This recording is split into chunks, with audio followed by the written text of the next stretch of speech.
చంద్రకళ, శాలిని వాళ్ళు పంతులు గారు చెప్పిన విధంగా వ్రతాన్ని అయితే చాలా సంతోషంగా జరుపుకుంటూ ఉంటారు. ఇంతలో విరాట్ పక్కన చంద్రకళ కూర్చొని చాలా సంతోషంగా అయితే ఆ వ్రతాన్ని జరుపుకుంటూ ఉంటుంది. ఇంతలో అక్కడ ఉన్న పంతులు గారు ఈ తోరణాన్ని తీసుకొని వెళ్ళి మీ భార్య మెడల్లో కట్టండి అని చెప్పేసి అయితే క్రాంతికి, విరాట్కి చెప్తూ ఉంటారు.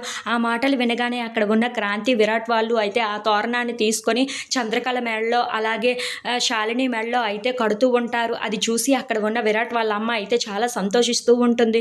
ఇంతలో క్రాంతికి శాలిని మెడలో అయితే ఆ తోరణాన్ని కట్టేస్తూ ఉంటాడు. విరాట్ కూడా తన చంద్రకళ మెడలో ఆ తోరణాన్ని అయితే కట్టేసి కూర్చుంటూ ఉంటాడు. అది చూసి అక్కడ ఉన్న చంద్రకళ మాత్రం పంతులు గారు నాకు మూడో ముడి కూడా వేసుకోవచ్చా? ఇప్పుడు నాకైతే 2 ముడులే కదా వేశాడు విరాట్, ఇప్పుడు నేను మూడో ముడి కూడా వేసుకోవచ్చా అని చెప్పేసి అయితే అడుగుతూ ఉంటుంది. ఆ మాటలు వినగానే అక్కడ ఉన్న పంతులు గారు అయితే ఎందుకు వేసుకోకూడదు, బేషుగ్గా వేసుకోవచ్చు, తను మీ భర్తే కదా, అలాంటప్పుడు మూడో ముడి ఏడుగా వేసుకుంటే ఇంకా మంచిది అని చెప్పేసి అయితే అంటూ ఉంటాడు. ఆ మాటలు వినగానే అక్కడ ఉన్న చంద్రకళ అయితే చాలా సంతోషిస్తూ ఉంటుంది. ఇంతలో అక్కడ ఉన్న శాలిని మాత్రం చాలా కోపంగా చంద్రకళ వైపు అయితే అలా చూస్తూ ఉండిపోతుంది.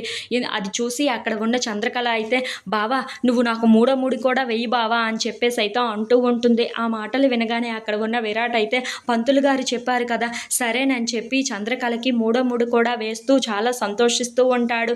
అది చూసి ఇంట్లో ఉన్న వాళ్ళందరూ అయితే చాలా సంతోషంగా వాళ్ళిద్దరి వైపు అలా చూస్తూ ఉండిపోతారు. ఇంతలో అక్కడ ఉన్న చంద్రకళ అయితే బావతో ఇలా మళ్ళీ 3 ముళ్ళు వేసుకున్నందుకు నాకు చాలా సంతోషంగా ఉంది అని చెప్పేసి అయితే ఆ తల్లిని మొక్కుకుంటూ ఉంటుంది. ఇంతలో అక్కడ ఉన్న శ్యామల మాత్రం చాలా కోపంగా చంద్రకళ వైపు అలా చూస్తూ ఉండిపోతుంది.